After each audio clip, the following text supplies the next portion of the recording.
nosotros estamos acostumbrados al concepto tradicional de especie, ¿no? La unidad básica de la zoología, la botánica, es justamente una unidad, un individuo.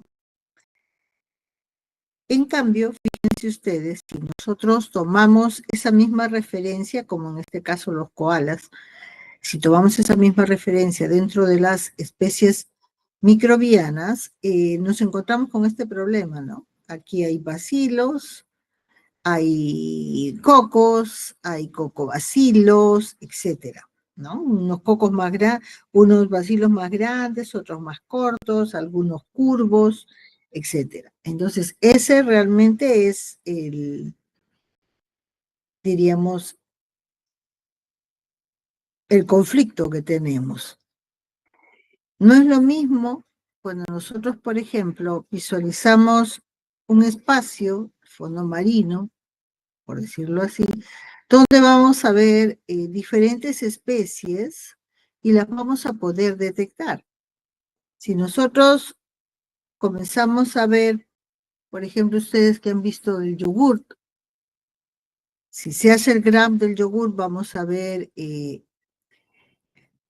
cocos, vamos a ver bacilos en cadena. Si vemos el sedimento del vino, vamos a ver levaduras, vamos a ver algunas otras bacterias. Y entonces vamos viendo que no podemos distinguir con facilidad las especies, qué especies son, porque siempre estaríamos viendo casi lo mismo. Entonces, ¿cuál es el problema aquí? Que hay muchísimas especies microbianas. Bueno, cuando tomé este dato habían 5.000. Yo creo que ahorita ya son como 10.000 especies microbianas ya clasificadas, porque constantemente están reportando nuevas especies que antes no se cultivaban, que no se conocían, etcétera, ¿no? Y miren ustedes, hay 1 millón de especies de insectos identificados. Si comenzamos a ver en la naturaleza, se supone que la masa de bacterias, la masa de células procariotas, podrían superar al número de células eucariotas que hay en la biosfera. Fíjense, se calcula que existen más o menos entre 4 a 6 por 10 a la 30 células procarióticas. Hablamos de bacterias y arqueas. Y otro dato adicional, que la mayoría de procariotas están no en la parte externa del suelo, sino por debajo de la parte externa, o sea, en el subsuelo, digamos a 10 o 15 centímetros por debajo del nivel. Y entonces, el gran conflicto que tienen los ecólogos es que existen muchas especies microbianas que están en los diferentes ambientes, pero que no se sabe que están, que no se ven. Ese es el gran problema. Entonces, fíjense ustedes, en el año 91, donde todo se hacía desde el punto de vista de el comportamiento bioquímico, etcétera, todavía no existía ningún ejemplo en el que se hubiera determinado la biodiversidad del suelo. Y tampoco no se sabía cuál era la biomasa microbiana necesaria para que un suelo agrícola funcione. Sí se sabía lo que habían manifestado, por ejemplo, los investigadores rusos, aquellos que trabajaron con las bacterias del suelo, ¿no? Winogradsky, ellos fueron los primeros que dijeron, no, en el suelo hay una gran variedad de microorganismos que tienen que ver con la fertilidad del suelo, porque van a solubilizar fosfatos, van a reducir fuentes nitrogenadas por decirles, de fuentes oxidadas a fuentes reducidas, etcétera. Entonces, eso es un índice muy, muy, muy superficial de lo que realmente ocurre actualmente. Y entonces tenemos los siguientes problemas, que son los microorganismos. Cuando hablamos de bacterias, hongos, hablamos de algas, o bueno, no le llamemos algas, le llamemos las cianobacterias, por ejemplo. Cuando estamos hablando de todo ese conjunto, es el grupo más numeroso que existe. Y todos los nichos ecológicos, llámense extremadamente cálidos, extremadamente fríos, muy secos, muy fértiles, muy áridos, todos están colonizados, ¿no? Entonces podemos ver que en los polos, donde el punto de congelación está a la vista, también hay una colonización por parte de los microorganismos. Igualmente ocurre en los lugares con mucha precipitación pluvial, o sea, cuando hay demasiada agua, demasiada llovizna, demasiada humedad, todos esos ambientes van a tener microorganismos. Ahorita podemos hablar de microorganismos en general. Y, obviamente, tenemos que pensar que si hay microorganismos, si se nos da la curiosidad de saber si allí pueden vivir o no microorganismos, ustedes tomarían una muestra, hacen sus diluciones, siembran en su agar Playcount o en su agar Tripticasa soya o en cualquier medio, van a encontrar crecimiento. Y peor aún, si ustedes, digamos, comienzan a esterilizar un suelo, lo ponen al autoclave y luego siembran en él algunas plantas, las plantas no van a crecer por falta de microorganismos. Entonces, esa es la prueba de que los microorganismos son necesarios en la mayoría de ecosistemas, por no decir todos. Entonces, hay básicamente dos problemas. Uno, que pocos son los microbiólogos no taxónomos que entienden el concepto de especie y que los taxónomos están en un periodo de incertidumbre y desacuerdo sobre cómo definen una especie, ¿no? Eso en el mundo microbiano. Acá, justamente a propósito de la discusión que hemos tenido en la práctica, por si alguno de ustedes no revisó esta experiencia, es la experiencia de los neumococos, ¿no? Los neumococos tienen su cápsula y cada uno están en pares, y esos neumococos cuando se inyectan a un ratón, vía intraperitoneal o vía endovenosa, el ratón se va a morir. Pero ocurre que a un investigador en su placa Petri le salieron unas colonias muy lisas y brillantes y otras que eran como globitos desinflados, ¿no? Entonces, justo cuando uno ve algo a lo que no está acostumbrado, eso es lo que llama la atención.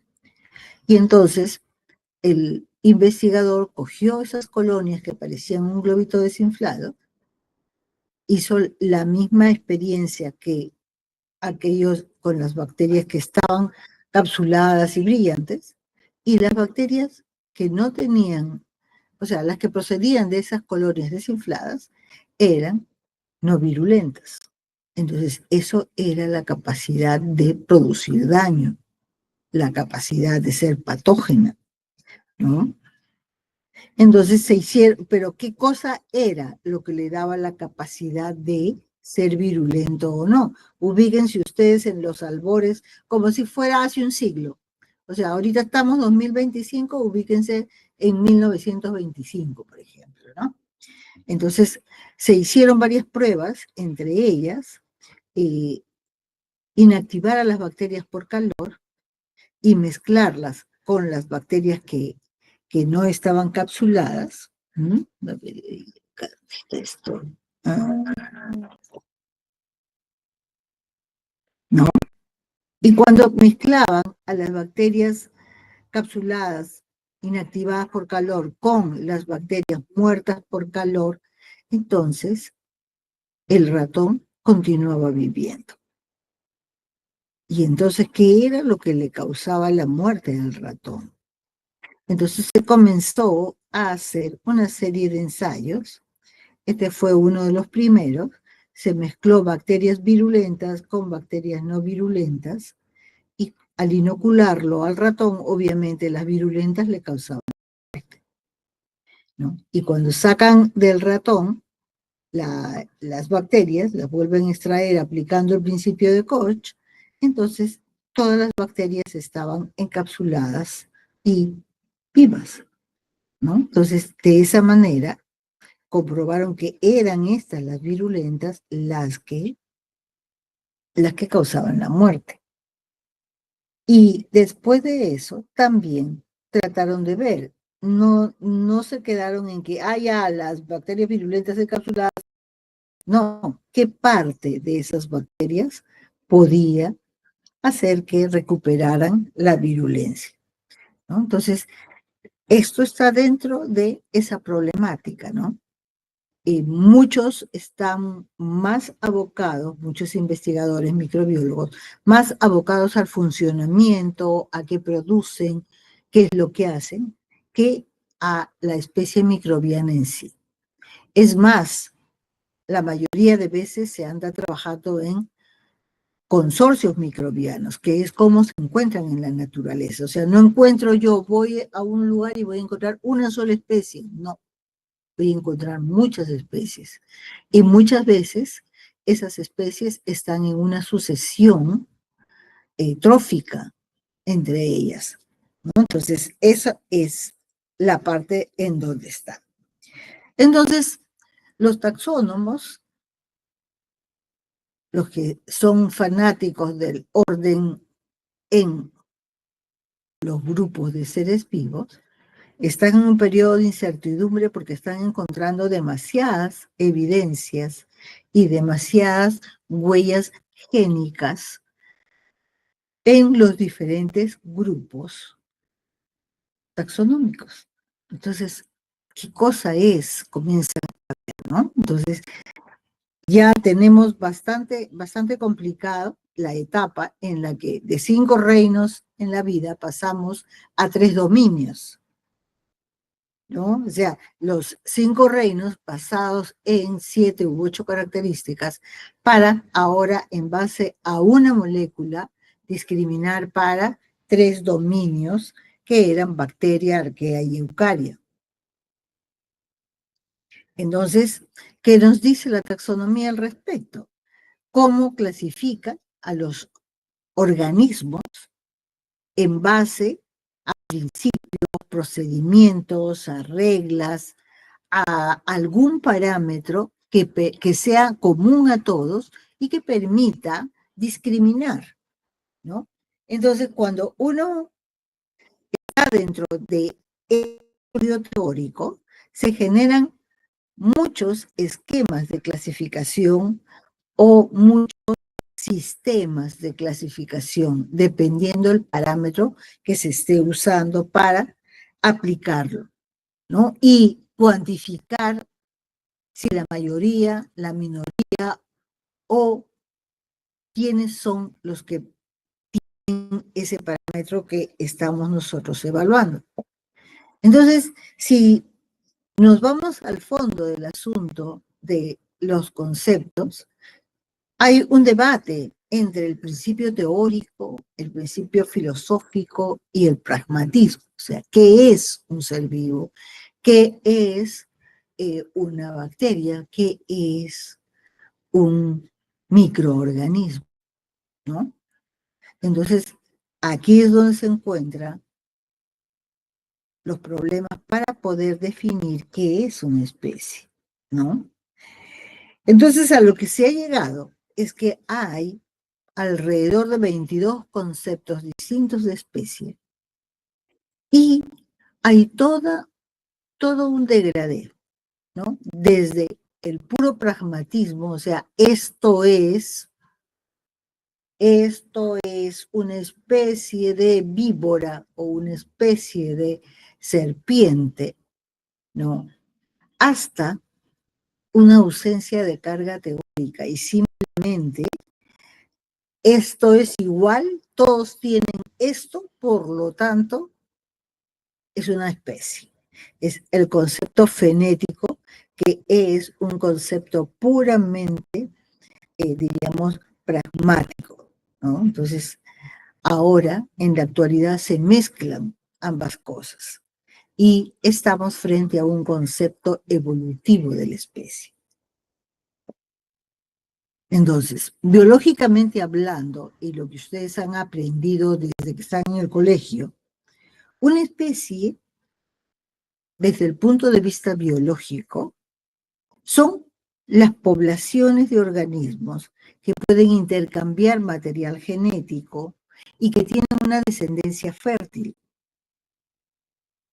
que van a cumplir con los aislamientos reproductivos, ¿no? Y también con el aislamiento geográfico que termina siendo, ¿no? Después aislar a la especie.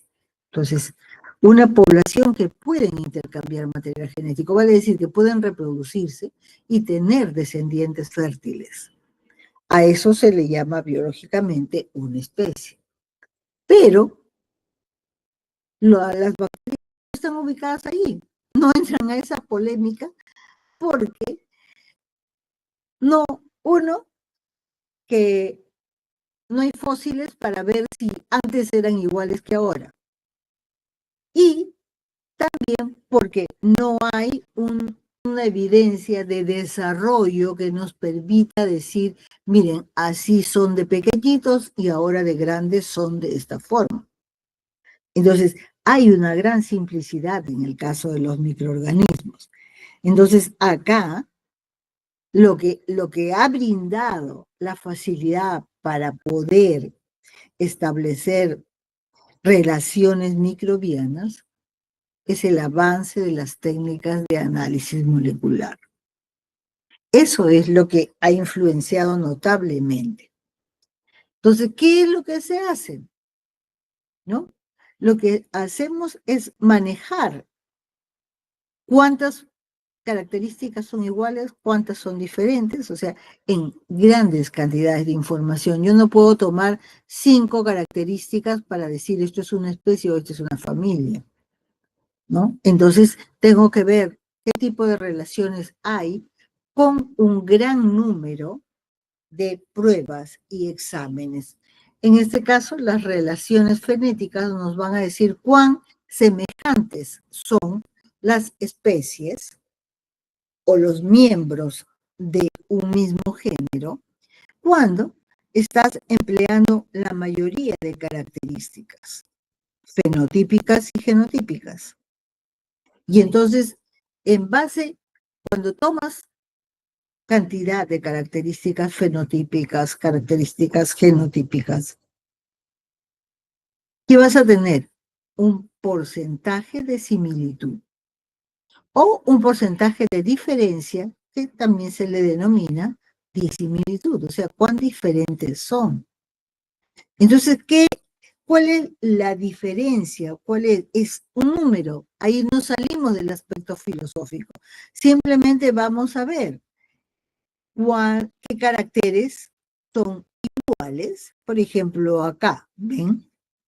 Tenemos, este carácter es igual, pero este no.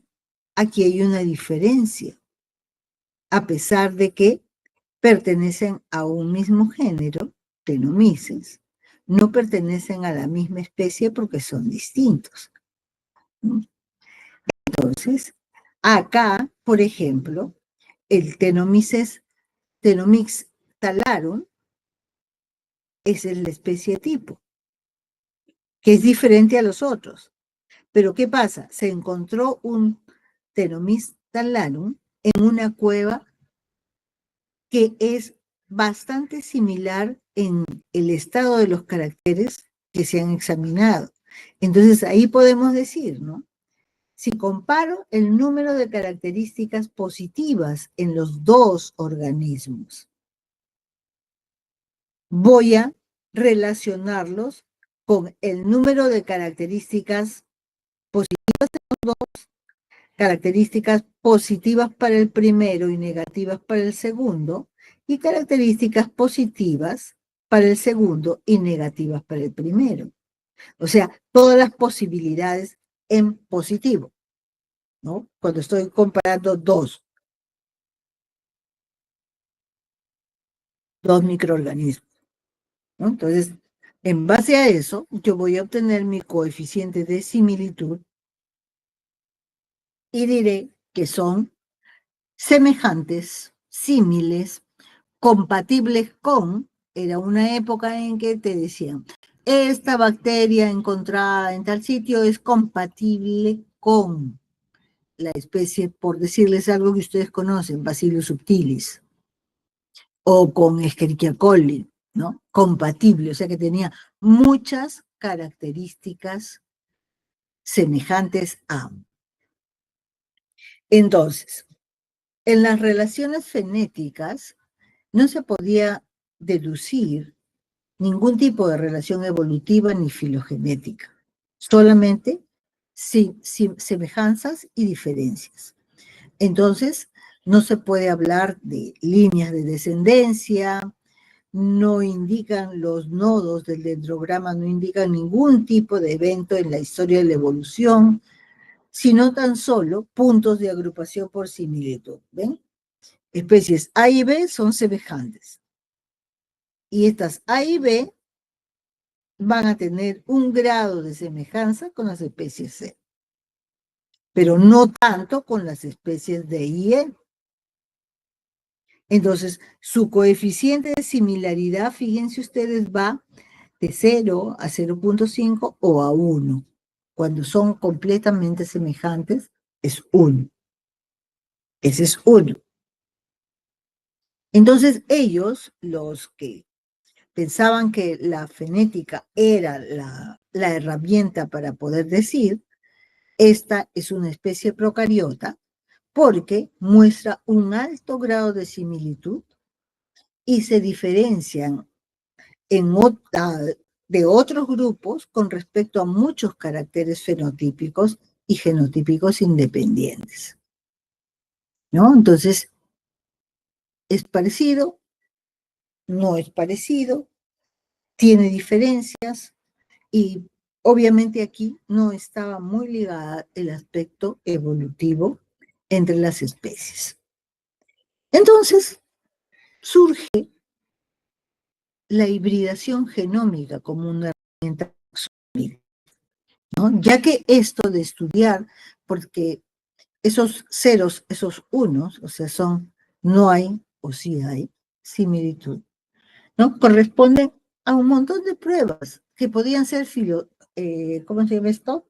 Podían ser pruebas fenotípicas, genotípicas, morfológicas, tintoriales, todas las pruebas que se les puedan ocurrir a ustedes, ¿no? Entonces, pero surge entonces la idea de que los microorganismos tienen un DNA que puede ser comparable. Primero, comienzan a ver la composición guanina-citosina y adenina-timina. Entonces, en base nada más a la composición adenina-guanina, vamos a tener, guanina-citosina, perdón, vamos a tener ya una discriminación. Había organismos con un alto contenido en guanina-citosina y otros que tenían un bajo contenido en guanina-citosina.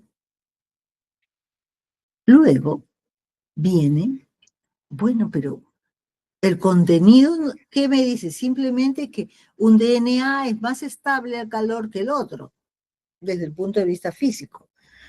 Pero comenzaron a ver si se podían hibridar.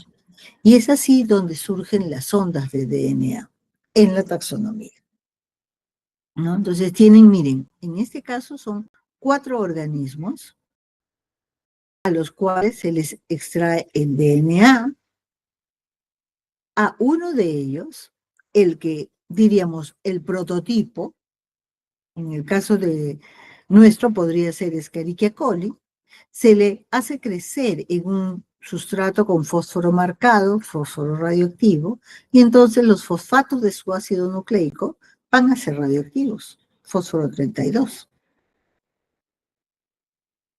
Cuando el DNA se somete a calor, las hebras o los enlaces de hidrógeno entre los nucleótidos se separan. Y si esta cepa, este organismo 1, es sometido al calor con un organismo 2, entonces, en la medida de que sus secuencias sean semejantes, se van a reasociar cuando están juntos, ¿no? Y lo mismo va a ocurrir con el organismo 3 y con el organismo 4. Entonces, ¿qué tenemos? Fíjense ustedes. Si asociamos el uno con el uno mismo, vamos a tener el 100% de hibridización. Si asociamos el 1 con el 2, podemos tener la mayoría de fragmentos asociados y unos pocos no asociados porque tienen secuencias distintas. Algunos otros, el 1 con otro organismo, van a tener menor grado de asociación y otros tal vez ninguno. Entonces, de esa manera se va discriminando y se va diciendo, esta es la misma especie, es el mismo grupo, el mismo fenotipo, el mismo genotipo. Por eso que es el 100% de hibridización. Entonces, es la misma cepa. Es lo que decimos nosotros actualmente el control positivo.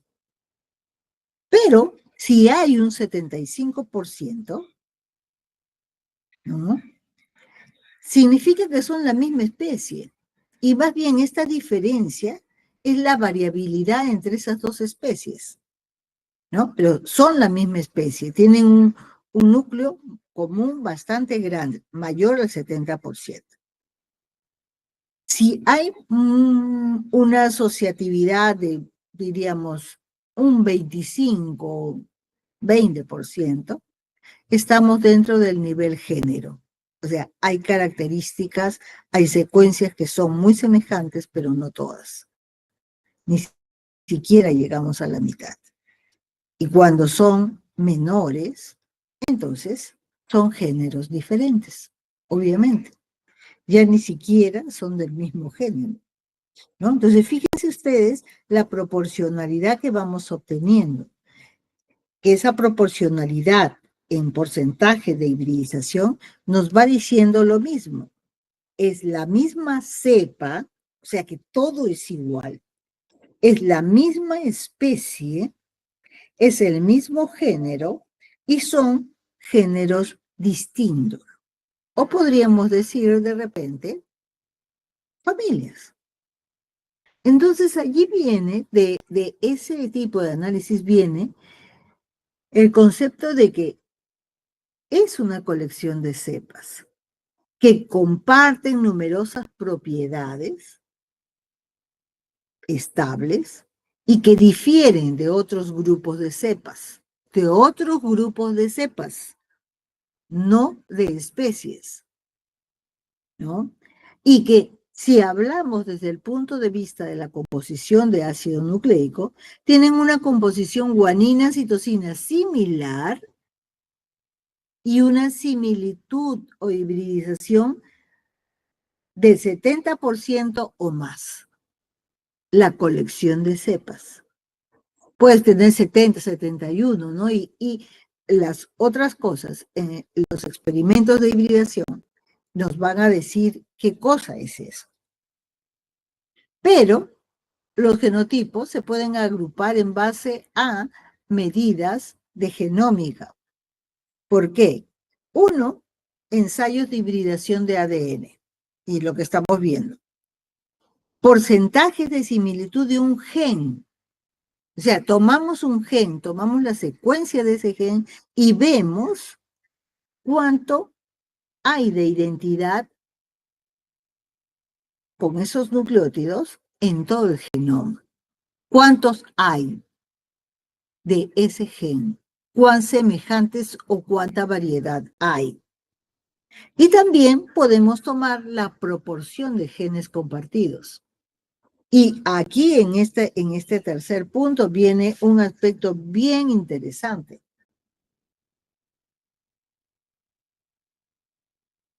Viene la cuestión de que la transferencia horizontal de genes tiene mucho que ver con la proporción de genes compartidos.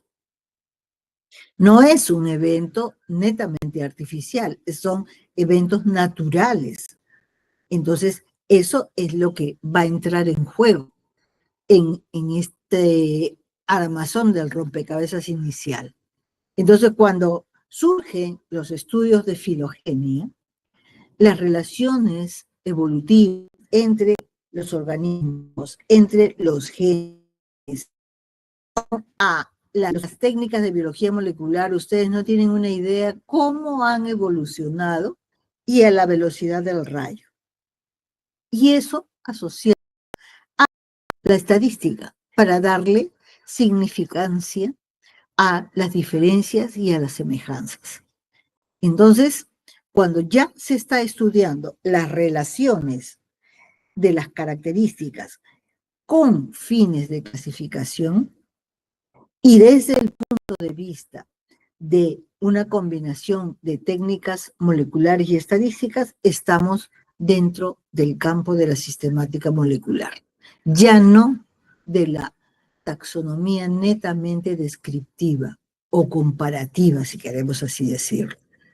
Entonces, ¿cuándo empiezan estos estudios? Empiezan en los años 60, pero empiezan muy lentamente por relaciones entre los mamíferos, secuenciación de proteínas, hibridización, y a partir de los años 70 comienzan los procesos de hibridización, ¿no? Y entonces se comienza a tener una acumulación de datos de secuencias de DNA. A partir de esto, de esta hibridización, el tener un patrón marcado y que ese patrón marcado tuviera, por decirles, una frecuencia de el 25%, ¿no? Podría esa secuencia servir como un marcador diferencial entre géneros, ¿no? Y básicamente se comienza a emplear la hibridización y de secuencias específicas, sobre todo para emplear en microorganismos que no son de fácil cultivo. Los de cultivo fácil, Escherichia, Salmonella, Shigella, todos ellos fácilmente eran detectables. Ya la frecuencia hace que lo cotidiano comience a ser súper conocido. En cambio, por ejemplo, clavidias, rickettsias, que afectan tejidos, entonces a ellos se les aplicaba esto que se llamó, entre comillas, sondas de DNA, el famoso DNA Proof, ¿no? Entonces, de esa manera se va familiarizando las que tenían un residuo radioactivo, ¿no? Y a partir de los años de 1985 empieza la reacción en cadena de la polimerasa. Entonces, esa reacción en cadena de la polimerasa es lo que nos permite, con una secuencia o con muy poca cantidad de DNA, nos permite observar, medir y amplificar esa secuencia, ¿no? Entonces, estas secuencias se va viendo que han cambiado muy poco durante la evolución. Las moléculas de DNA, las de RNA, las proteínas, van cambiando lentamente, pero cambian, ¿no? Y entonces, por eso es que nos dan información, ¿no? Sobre todo, por ejemplo, los cambios silenciosos en las proteínas, ¿no? A veces no siempre el cambio de un nucleótido se va a reflejar en el cambio de un aminoácido funcional en una proteína, no siempre, ¿no? Entonces, es así. De allí venimos con la idea de que el código genético es un código degenerado porque el tercer nucleótido para la síntesis de un aminoácido no es discriminatorio, ¿no? Entonces, esa es la idea. Entonces, ¿qué tenemos que hacer? ¿Qué debemos utilizar? ¿Elegir una secuencia de evolución rápida o de evolución lenta? Debemos elegir relaciones cercanas o relaciones distantes, ¿no? Es para eso que se necesita elegir una molécula correcta, ¿no? Una molécula que tenga una distribución universal, o sea, que todos los organismos la tengan, que sea funcionalmente homóloga, o sea, que en todos los organismos funcione de la misma manera, y que el alineamiento de las secuencias pueda permitir determinar regiones homólogas y regiones heterólogas o no homólogas. Y la secuencia elegida debe variar en proporción a la distancia evolutiva. No debe estar sujeta a la transferencia entre organismos filogenéticamente distantes. La transferencia horizontal de genes no debe estar sujeta a ese mecanismo. Y la cantidad de información debe ser suficiente para tener resultados, fíjense bien, estadísticamente significativos, ¿no? No cualquier valor, tiene que tener una significación estadística.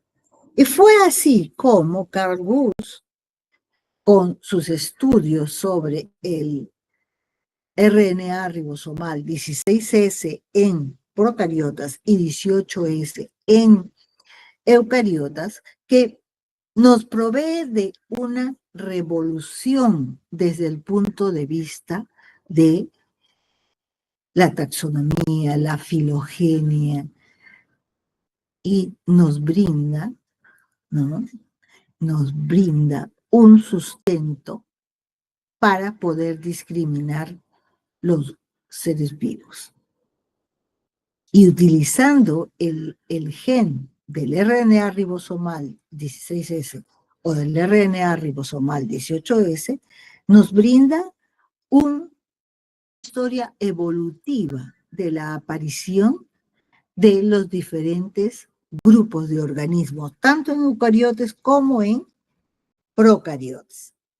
Y es más, nos deja la interrogante que hasta el momento tenemos. ¿Quién es el ancestro universal, ¿no?, del cual descendemos todos? Y nos da la línea evolutiva de casi todos los seres vivos. Entonces, cuando nosotros estamos en la actualidad aislando microorganismos, ahorita todo el mundo está, diríamos, abocado a el estudio genómico de las bacterias. Podemos encontrar, miren ustedes, muy pocas diferencias morfológicas y sí una procedencia diferente. Pero ¿qué pasa? Aquí hay gran cantidad y aquí hay menos cantidad. Y obviamente yo estoy viendo que esta ladera está mucho más cubierta de vegetación que esta otra, ¿no? Y de allí me provienen estos microorganismos, ¿no?, que ya están un poco más dispersos, menos, o diríamos, con menor cantidad por unidad de muestra. Entonces, de allí se han derivado los modelos de especiación bacteriana. Vamos a entrar al modelo, pero desde el punto de vista, diríamos, más sencillo. Si las bacterias están en un lugar, en un nicho ecológico cualquiera, este nicho ecológico va a permitir que esas bacterias se diseminen, se reproduzcan, abunden o disminuyan en base a los factores físico-químicos. Pero, fíjense ustedes, si hay un evento que permite la variabilidad de este nicho, supónganse, un incendio forestal,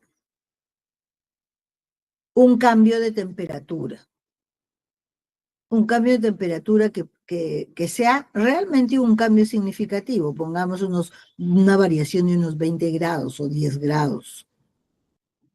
Actividad del agua, mayor o menor, ¿no? Ese evento hace que las bacterias que están aquí, ¿no? Aquí hay bacterias que se introducen al nicho por cualquier otro evento, ¿no? Pueden recombinarse o no. Entonces, si se recombinan, fíjense ustedes, van a tener lo que está ejemplificado acá con una coloración menos intensa que la original, y las otras pueden, si no hay recombinación, las otras van a tener otro comportamiento y van a predominar en el nicho ecológico, ¿no? Entonces, la especie, el linaje, se va a extinguir. Aquí va a estar fortalecido y va a tener otra característica. Entonces podemos decir, evolucionó. Podemos decir. La otra teoría acerca de esto, diríamos, la evolución de las especies desde la perspectiva genética, es vía genes. También, igual que en el lado anterior, solamente que no hay un flujo tan, diríamos, tan notable. Hay una población que tiene un nicho ancestral, esta, ¿no? Y que donde hay genes que le van a dar flexibilidad. Supónganse los genes que hemos visto en la regulación, ¿no? En la regulación hemos visto que obviamente tiene que haber genes que cambien el factor sigma de la polimerasa, ¿no es cierto? Entonces, eso podríamos poner acá. Y hay unos genes específicos del nicho, supónganse, la nitrato reductasa o nitrito reductasa, que van a funcionar cuando el nicho tenga esa enzima. Y van a poder asimilar ese componente como compuesto nitrogenado. Entonces, esas bacterias, aquellas que poseen este gen específico de nicho, van a incorporarse a este grupo. Se ha puesto de color naranja. En cambio, las otras van a permanecer tal y cual estaban desde hace tiempo. ¿Qué es lo que pasa? Que en algún momento este gen va a introducirse, puede ser por transformación, porque las bacterias pueden lisarse y soltar sus macromoléculas y introducirse a la población ancestral. Pero ¿qué ocurre? Cuando se introducen en la población ancestral, esta población ancestral entonces vendría a tener un individuo con ese gen. El resto seguiría siendo la población ancestral. ¿Qué es lo que nos quiere decir este gráfico? Que si la población posee genes que le permitan adaptarse a un nuevo nicho, ¿no? Esa población es la que va a predominar. Y los genes específicos del nicho son los que le van a dar la posibilidad de supervivencia, ¿no? Entonces, eso es la teorización de lo que ocurre en los grupos bacterianos. Es por eso que las bacterias han podido ocupar las bacterias, los microorganismos en general, han podido ocupar diferentes nichos, están en todo lado, pero como siempre les digo, no son las mismas, son otras. Por decirles, esta puede ser, ayer hablábamos de la E. coli ancestral, puede ser. Y esta puede ser una E. coli que tiene la posibilidad de cambiar su factor sigma de la polimerasa a un factor adaptado a una fuente de nitrógeno distinta. Entonces, eso es lo que le da la posibilidad de sobrevivir, ¿no? Entonces, ¿qué ocurre? Lo ejemplificado aquí, ¿no? Lo mismo que estaba hablando en ambas láminas anteriores de los trabajos originales, es que las poblaciones van a tender a colonizar. Ya vemos que cómo es la colonización por parte de las bacterias a través de la formación de biofilms, ¿es cierto? Entonces, es allí donde se van a mezclar, van a tener un punto de fijación, de adhesión, y tienen una población L que tiene todas las características y las facilidades para adaptarse a una partícula, y la población S, que es más lenta, nada más, diríamos, a menor velocidad, y cuando llega la partícula ya está colonizada, ¿no? En el caso de A. En el caso B, podemos tener que la población ya se reprodujo, ya formó su biofilm, y las poblaciones que lo que tienen que hacer es migrar a otra partícula, porque el lugar ya está colonizado. Y recuerden ustedes que las bacterias tienen comunicación. Entonces, esto ya está colonizado, ya estamos adheridas a la partícula, no llega nadie más.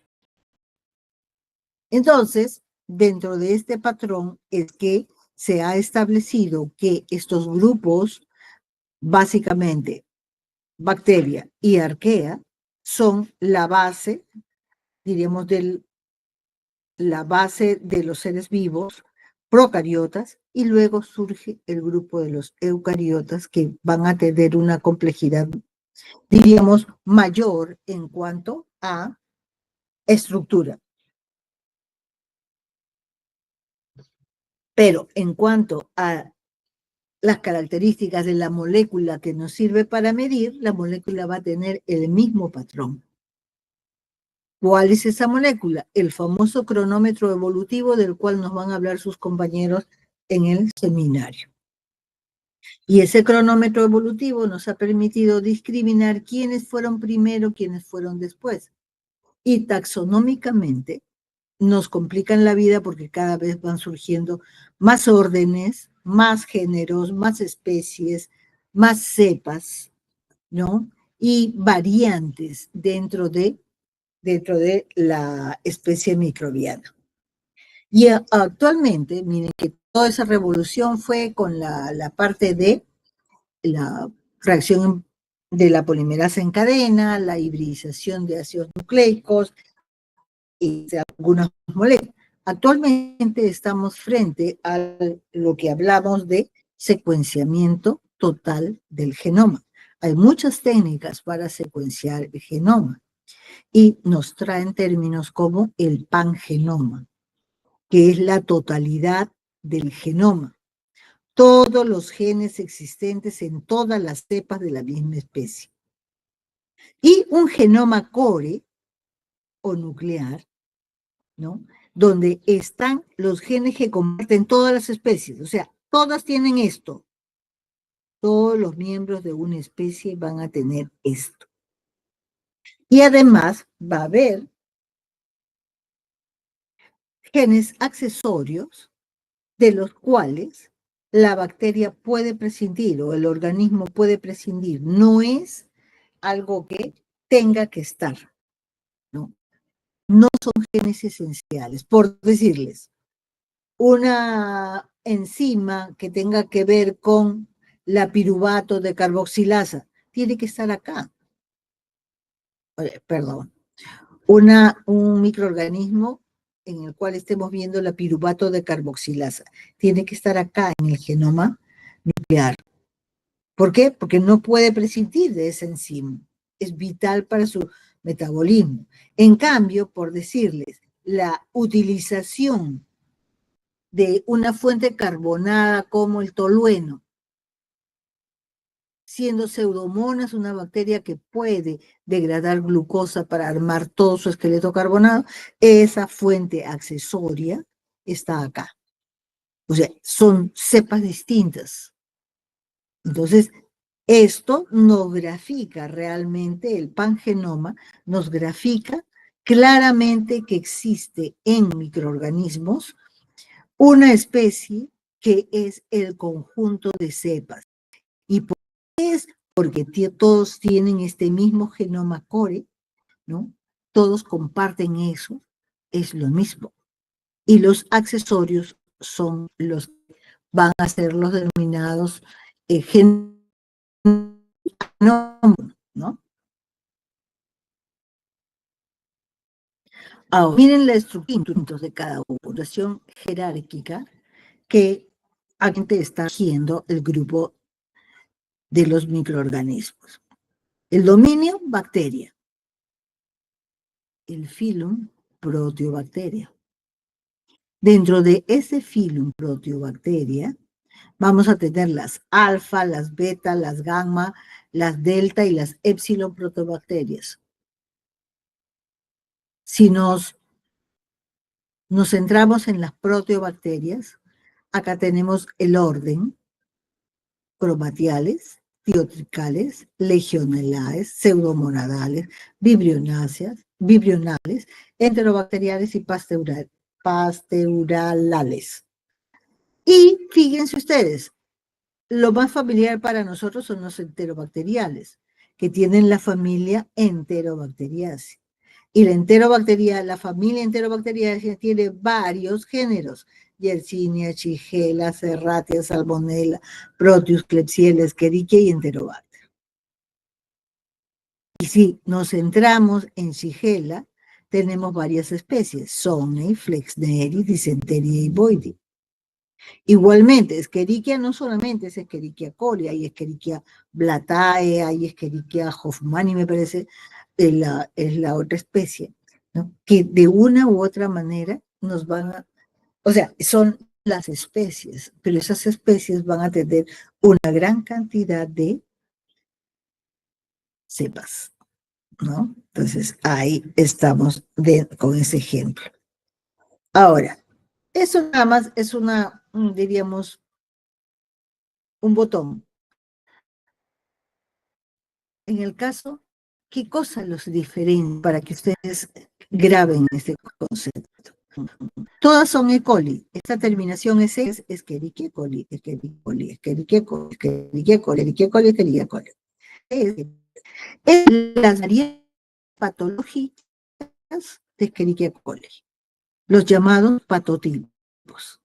Todas estas patógenas no son la E. coli wild type, la E. coli que tenemos en el intestino, no lo son. ¿Y qué es lo que le diferencia? Por ejemplo, tienen el gen de la adherencia difusa en el epitelio intestinal o en cultivos celulares, el gen de la toxina termoestable en el caso de las E. coli diarreogénicas, el gen de la agregación, o sea, de ser como si fuera colonias dentro del tejido epitelial, el gen que le va a dar la capacidad de ser patógena las líneas de células Vero, es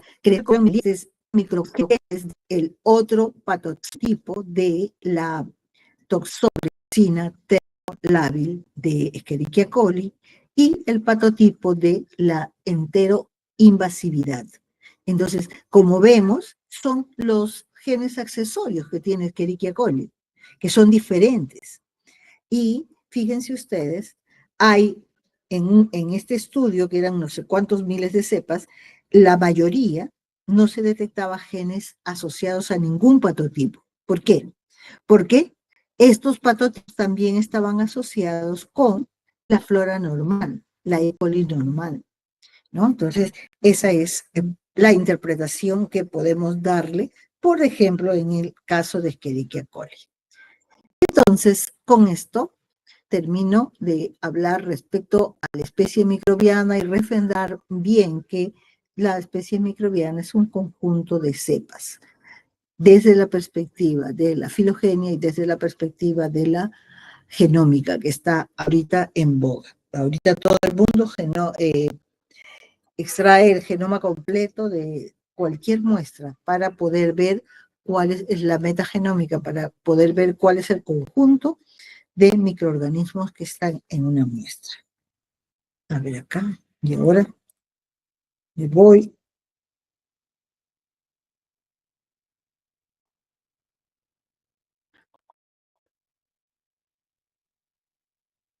Dejo de presentar. ¿Dónde está esto? Acá. No puedo cerrar el Google. Aquí.